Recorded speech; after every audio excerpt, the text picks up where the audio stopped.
Ya, assalamualaikum anak-anak. Kenalkan, nama Bapak Brevi Jovil Nuardana. Kebetulan Bapak guru baru untuk menggantikan Ibu Sri yang sedang mengambil cuti karena dia habis lahiran ya. Nah,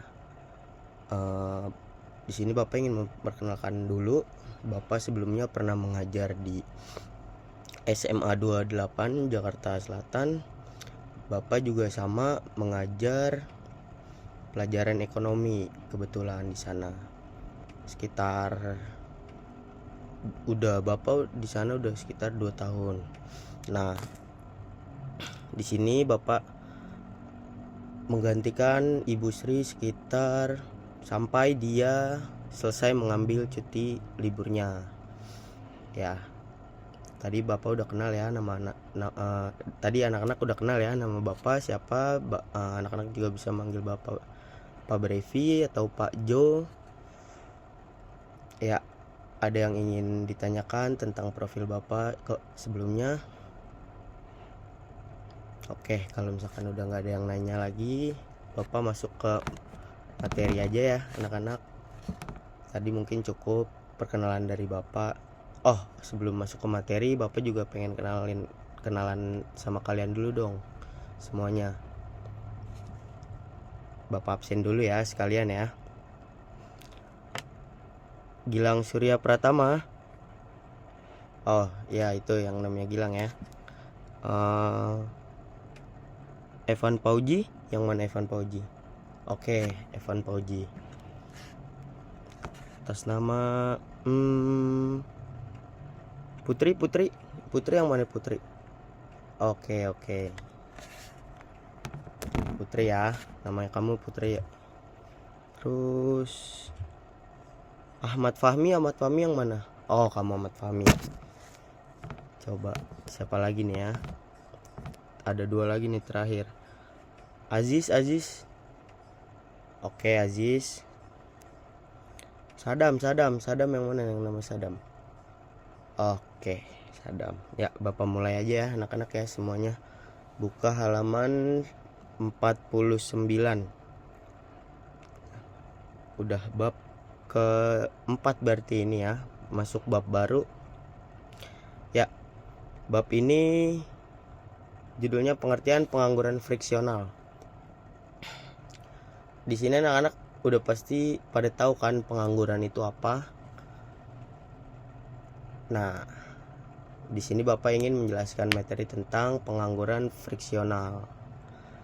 Oke, masuk ke pengertiannya dulu ya anak-anak. Sini Bapak bacakan pengertian dari pengangguran friksional. Pengangguran friksional adalah istilah untuk menggambarkan fase ketika Anda menganggur lantaran belum menemukan pekerjaan baru yang sesuai harapan. Secara jangka pendek, pengangguran friksional adalah hal biasa dan relatif tidak membahayakan perekonomian. Sebab berpindah dari satu pekerjaan ke tempat lainnya tentu memerlukan waktu agar bisa mendapatkan pilihan yang tepat dan cocok. Selain itu, terkadang peningkatan pengangguran friksional adalah tanda bahwa kualitas pekerja juga mengalami kemajuan.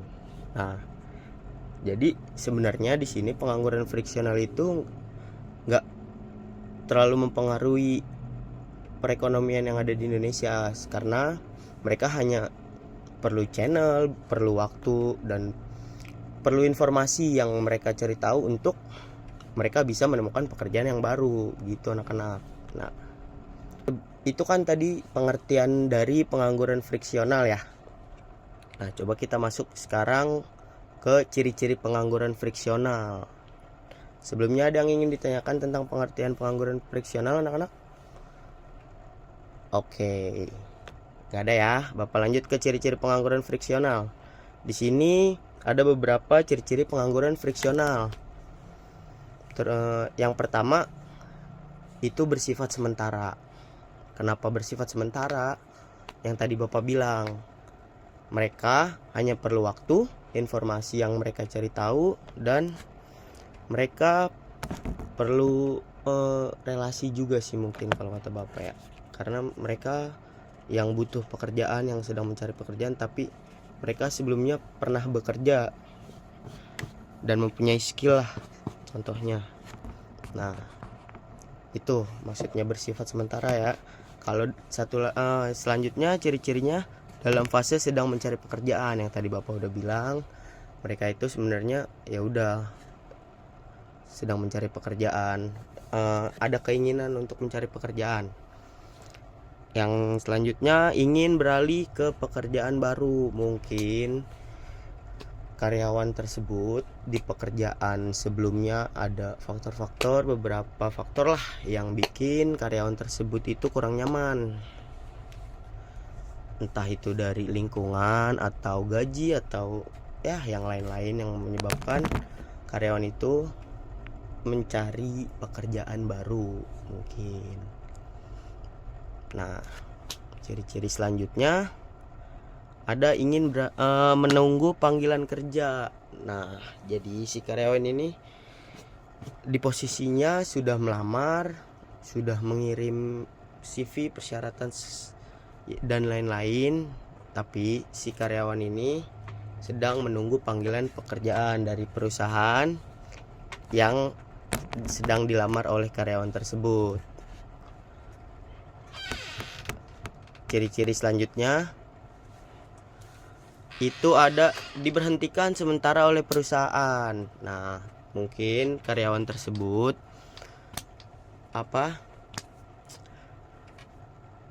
ada beberapa faktor lah dari perusahaan yang menyebabkan karyawan tersebut dipecat atau di PHK. Dengan bahasa halusnya itu diberhentikan sementara oleh perusahaan. Nah, itu salah satu ciri-cirinya. Makanya di sini anak-anak disekolahkan oleh orang tua kalian. Kalian datang ke sekolah untuk belajar, mencari ilmu agar kalian tidak menjadi pengangguran. Nah, oke, udah tahu lah ya untuk ciri-ciri pengangguran friksional itu. Bapak mau lanjut nih ke materi penyebab pengangguran friksional. Nah, di mana-mana pasti ada salah satu alasan seseorang itu menjadi pengangguran. Nah, apa sih itu penyebabnya? Penyebab pengangguran friksional yang pertama ada kurangnya urgensi untuk mendapat pekerjaan baru. Dan yang kedua ada kekurangan informasi. Dan yang ketiga ada lowongan tidak sesuai. Yang keempat proses rekrutmen dan negosiasi. Dan yang kelima tadi terakhir ada terjadinya pemecatan. Ini untuk penyebabnya masih berkesinambungan dengan ciri-ciri pengangguran friksional yang tadi ya. Mungkin nah, di sini Bapak ingin menjelaskan gimana sih cara mengatasi pengangguran friksional. Di mana ada penyebab, pasti kita tahu cara mengatasi penyebab itu. Nah, di sini Bapak ingin menjelaskan nih cara mengatasi pengangguran friksional. Cara mengatasinya itu sebenarnya ada dari beberapa pihak.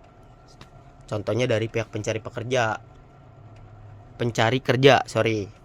itu ya, kayak contoh kita nih karyawan baru nih yang sedang mencari pekerjaan.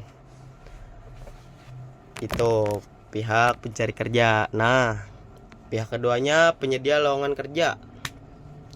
Pasti ada di mana pencari kerja yang mencari lowongan pekerjaan. Nah, itu salah satunya ada kayak penyedia lowongan kerja. Terus dari pihak lain contohnya nanti Bapak jelaskan nih. Bapak ingin menjelaskan dari pihak pencari kerjanya dulu ya anak-anak. Yang pertama, cara mengatasinya dari pihak pencari kerja itu ada aktif mencari informasi lowongan kerja di berbagai online platform seperti LinkedIn, banyaklah dengan platform-platform yang menyediakan informasi lowongan pekerjaan anak-anak. Nah, yang kedua itu cara mengatasinya kita menggunakan media sosial dan situs web lowongan kerja untuk mencari pekerjaan. Ini hampir sama ya seperti Tadi kita mencari informasi lowongan kerja di berbagai online platform, tapi kita menggunakan media juga dengan pintar, nggak cuman kita joget-joget doang nih, joget-joget pargoy segala macam. Nah, kita juga harus menggunakan media itu dengan cerdas, dengan contohnya kayak kita menggunakan media sosial mencari lowongan pekerjaan. Nah, dan yang terakhir, cara mengatasinya mengikuti pelatihan dan keterampilan yang bisa menjadi nilai tambah saat melamar kerja. Nah, banyak kan beberapa pihak yang menyediakan pelatihan, sertifikasi, contoh kayak sertifikasi inilah ahli-ahli, maksudnya profesi yang mempunyai skill yang khusus gitu contohnya. Nah, di situ kita juga harus ngikut tuh pelatihan-pelatihan dan keterampilan yang bisa menjadi nilai plus kita untuk mencari pekerjaan. Nah, tentang cara mengatasi pengangguran friksionalnya. Oke, nggak ada ya. Kalau misalkan nggak ada, Bapak ingin menyelesaikan pelajaran hari ini dulu. Kebetulan juga Bapak ada rapat di bawah, rapat semua guru-guru. Ini Bapak tutup dulu ya untuk pelajaran hari ini. Ya, kurang lebihnya mohon maaf kalau misalkan Bapak ada salah kata dan salah perbuatan. Wassalamualaikum warahmatullahi wabarakatuh.